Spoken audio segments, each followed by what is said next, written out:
Mom always enabled golden child sister, but now she says I'm punishing my sister B. I got pregnant with her dream and I should beg mercy and do this. My sister, 40, is a mom to 6 boys, and our relationship over the last several years has been off. She always wanted a daughter, always. I, 31 female, remember when I was a kid and she talked about the daughter she'd have. She had names picked out and this image in her head of how she dressed them and such. When she met her husband, she told him she wanted to get married young and have kids young.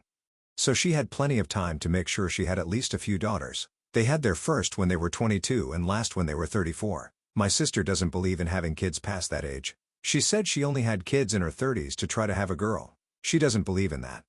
That was already a point of contention between us. She used to tell me I get too old to have kids because my husband and I didn't have kids in our 20s or more, specifically my 20s. I always rolled my eyes at her and tried to ignore it. When I gave birth to my and my husband's son, there was zero issue with my sister. But now, I'm expecting again and my mom informed me that my sister wanted me to find out the baby's gender and let her know beforehand. Mom brought up how my sister had always wanted a daughter and was struggling with the idea I could live her dream, so she'd like time to process if true. I asked my mom if she was serious and she said they were hoping I'd let my sister help with names if we're having a girl once she's processed the news and all. I told my mom it wasn't happening and she told me it could be fun and my sister's got a long list of little girl names she saved for daughters. My sister called me after my talk with mom and screamed at me on the phone for being so insensitive and selfish. She told me it was a small ask to find out the gender and let her know so she would find out if I was lucky and got a girl this time around. Then went on a rant about how unfair it is and she knows deep down I'm having a girl this time and how unfair it is when I don't care about the gender of my kids, but she always did. My husband and I talked about it and when I told him I wasn't sure I wanted to be around her right now, he agreed. He said her negativity wasn't good for me and who knows what she'd do if it got the best of her. So, we decided we wouldn't see her for at least the rest of my pregnancy. My dad and brothers get it, but my sister and mom are angry. My sister thinks I'm robbing her of the chance to experience a baby girl and my mom said I'm overreacting. I tried to explain why to my mom, but she told me it wouldn't have hurt to make my sister feel included. I could see her trying to take over if this baby was a girl. Not just with the name, but with any decisions. Heck, when the baby's born, if we have a girl, I can see the potential for her to try and hog the baby. Not to mention the negativity about me having a girl and not her throughout my pregnancy. Am I the idiot for my decision? Not the idiot. Your sister sounds like an absolute nutcase, and your mom is an idiot for supporting her obsession with the gender of your child. I recommend setting up a will now so that it's clear that if anything happens to you, your sister should not get custody assuming someone else is suitable and willing. I didn't even think of this, but it was a good one. If the sister ran her own body ragged just to have a girl and didn't, I'd be more concerned about a mental break if Op's baby is a girl. Is she gonna try and kidnap the kid or cause harm because it's not hers? At what point do the sister's delusions get stopped? EP would be right not to let it close to her baby if the baby is a girl. No unsupervised visits, no day trips, and no family vacations. EP isn't even going to be able to trust her mom with unsupervised visits. Her mom is already pressing to let the sister have a say in naming a baby that isn't even hers. Mom will absolutely hand off Op's child to her unhinged sister behind her back, so she can live out her fantasy of a girl mom. I could see her getting the baby's ears pierced, family photos, or their first haircut without Op's permission to live out her fantasy of having a daughter. I agree with others. No visits are allowed unless you are present until age 18. What else is there to say except the obvious that your sister needs industrial strength therapy and you need a restraining order if you have a girl. I can't imagine being one of your nephews knowing they were born because their mom was trying for a girl. I'm sorry you're having to put up with this, OP. I hope things get better, and I wish you all the best in the future. I, 26 female, have lived with my roommate, Jenna, 27 female, for about a year and a half. We met through mutual friends and got along well enough at first. She's fun to hang out with. We have similar schedules and for the most part, we respect each other's space. The one issue: cleaning. From day one, I took on more of the household chores, not because I love cleaning, but because Jenna is the type who will leave dishes in the sink to soak for days or let hair pile up in the shower drain until it's practically its own organism. At first, I didn't mind. Some people just don't notice messes like others do. If I kept things relatively tidy, she'd eventually catch on and do her part. Spoiler, she did not. I started resenting when I realized she wasn't even attempting to contribute.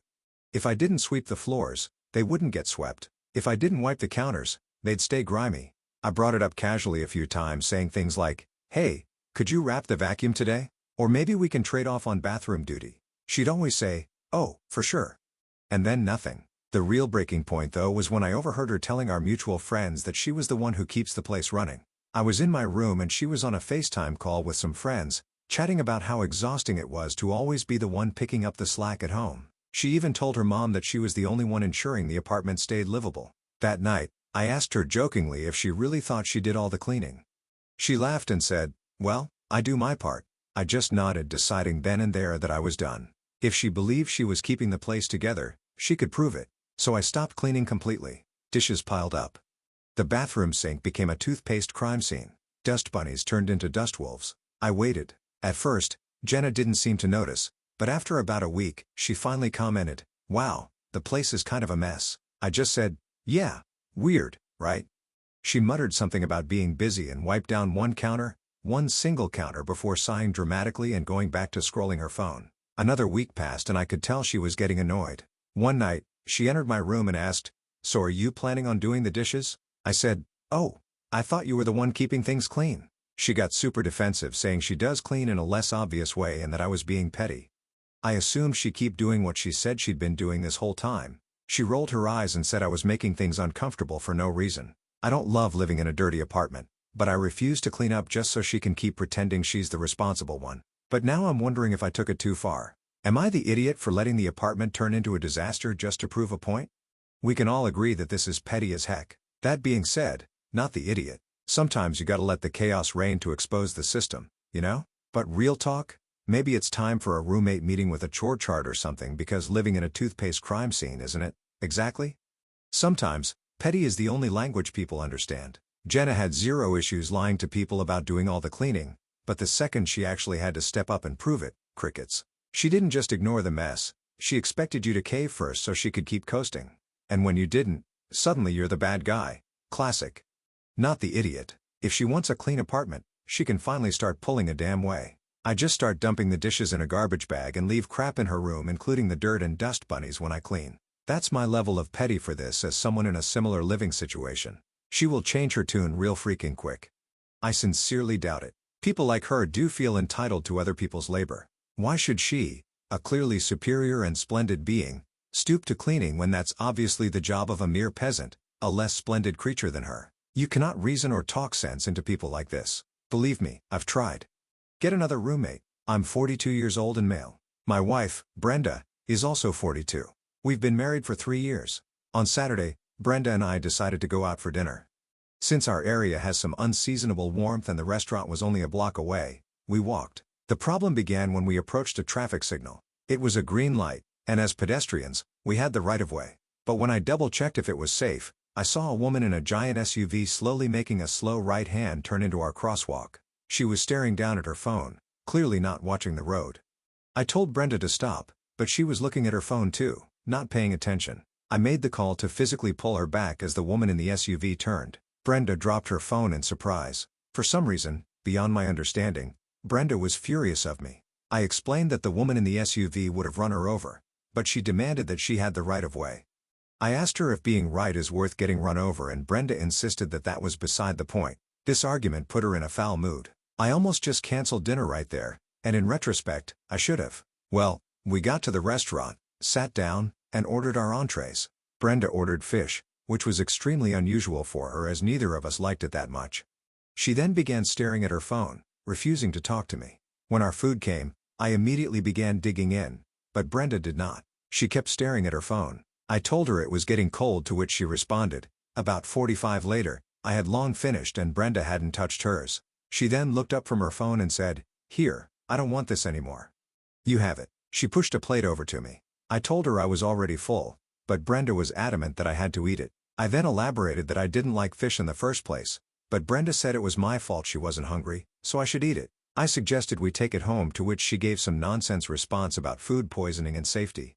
I put my foot down here, saying no, that we were leaving it if everything else was off the table. I paid our bill and walked out as Brenda followed me, clearly in an even worse mood than before. This all happened on Saturday. It's now Tuesday evening, and she still refuses to say more than 2 words to me. I don't know what I should have done differently here, if anything. Am I the idiot? Not the idiot, but your wife is. She ordered food that she knew you didn't like. She refused to eat it. She tried to force you to eat cold food that you don't like because of her perception of your wrongdoing. Do you always get punished for what she sees as your wrongdoings? Marriage should not be this exhausting. Absolutely this, and the fact that she spent the whole dinner on her phone shows exactly how selfish and self-centered she is. And people walking up to a traffic intersection with their face stuck in their phones deserve what they get. It's really a shame that the screen on her phone didn't shatter when she dropped it, but she probably make OP buy her a new one. Early 40s and only married 3 years. Oh, is this the first marriage for you both? Ope, honestly, that would be the end for me. She has zero respect for you at all. Manipulation or whatever it is, I'd certainly not hang around for a 4-year anniversary. She is abusive. Seriously, you're much nicer than me. If she pulled that crap on me at the restaurant, I'd have eaten and left her behind with a bill. There's something wrong with her. So here's the deal. I, female 32, have been married to my husband 34 for 7 years. We've always had a pretty good marriage, or at least that's what I thought. Like, we've had our issues, sure, but nothing I thought would lead to this. He's always been loving and I've always trusted him, or at least I did. Last weekend, we went grocery shopping and on the way back, he decided to stop at the petrol station to fill up the car. I stayed in the car since I was checking something on my phone. Normally, I wouldn't snoop through his stuff, but for some reason, I noticed his phone buzzing on the seat. Something just fell off, so I picked it up. I didn't expect anything weird, but the moment I saw the message preview, my heart dropped. It was from someone named Sarah, a coworker of his. I recognized the name, but never thought much of her before. The message said, "Can't wait to see you tonight." I froze. I mean, who the heck is this? And why is she sending messages like that to my husband? I felt like I couldn't breathe. I know I should have just put the phone down, but I didn't. I unlocked it and read through the whole conversation. It was all flirtatious, dirty texts. He was sending her all this stuff, and it was clear they'd been seeing each other for a while. I could barely see straight. My whole world just fell apart. When he returned to the car, I didn't say anything at first. I was just numb. We drove home in silence, but I just couldn't hold it in when we got inside. I asked him straight up, "Are you sleeping with Sarah?" His face went white. He started stammering, trying to deny it initially, but eventually, he admitted to everything. He said it was a mistake and that it wasn't supposed to go this far, but it did. He begged for my forgiveness, promised he cut all ties with her, and said he was sorry and it would never happen again. But all I could think was, how could you do this to me? I was just devastated. I didn't know what to say, and I couldn't even look at him without feeling sick. I asked for space to think things over, but now it's been days, and I just can't get past it. I don't know if I can forgive him. I don't know if I can trust him again. I feel like everything we built was just a lie. He's been apologizing nonstop, telling me he loves me and that he'll do whatever it takes to make it right, but it doesn't change the fact that he betrayed me. I've been thinking about divorce a lot, but then I feel guilty. Maybe I'm overreacting. Maybe I'm just too hurt right now and need time to process. I love him, but I'm so angry and hurt, and I just can't stop thinking about what he did. So am I the idiot for wanting to divorce him after finding out? Or should I give him a chance to make things right? I'm so lost right now. Not the idiot. He's a lying cheater. Cheating is never a mistake. After cheating the first time, the next will become easier and easier. The only way is to divorce and take him for everything. You only need to talk to him about when he's moving out and a forwarding address. Yep, he's not sorry he cheated. He's sorry he got caught. He was absolutely going to have intimacy with her that night if you hadn't seen the text and confronted him. If it was a terrible mistake that wasn't supposed to go that far, he would have stopped it before you found out. Divorce him. OP. Women don't need to put up with this level of disrespect from men anymore. You are not the idiot. Divorce and keep your dignity. Stay and you lose his respect even more than you already have. He'll never stop. I'd rather be single for the rest of my life than subject myself to this level of mistreatment from some clown like your husband. I, 28 male, have been living with my younger brother, Jake, 25, for the past 2 years. We split rent and bills evenly and it's been working out great. Jake has been dating his girlfriend, Emma, 24 female, for about a year. I don't have an issue with Emma. We get along fine, but I wouldn't call us close. A few weeks ago, Jake sat me down and told me Emma was pregnant. I congratulated him, but then he hit me with the real reason for the conversation. He wanted Emma to move in with us for now so they could save money. He promised it would only be temporary, 6 months max. I asked what their long-term plan was, and he admitted they didn't really have one yet, but he figured we cross that bridge when we get there. I told him no. Our apartment is a 2-bedroom and I like my space. I also don't want to live with a newborn who's crying at all hours of the night. I said I understood their situation, but it wasn't my responsibility to make room for their growing family. Jake argued that since I don't have a partner or kids, it wouldn't be that big of a deal for me. I told him that was exactly the point. I don't have those things because I enjoy my peace and privacy, and I'm not about to give that up. Emma hasn't said anything to me directly, but she's clearly upset. Jake, on the other hand, is furious. He thinks I'm being selfish and making things harder for them when I could easily help. He even accused me of abandoning my future niece or nephew before they're even born. It's not fair for me to be guilt-tripped into this, and now I wonder if I'm in the wrong.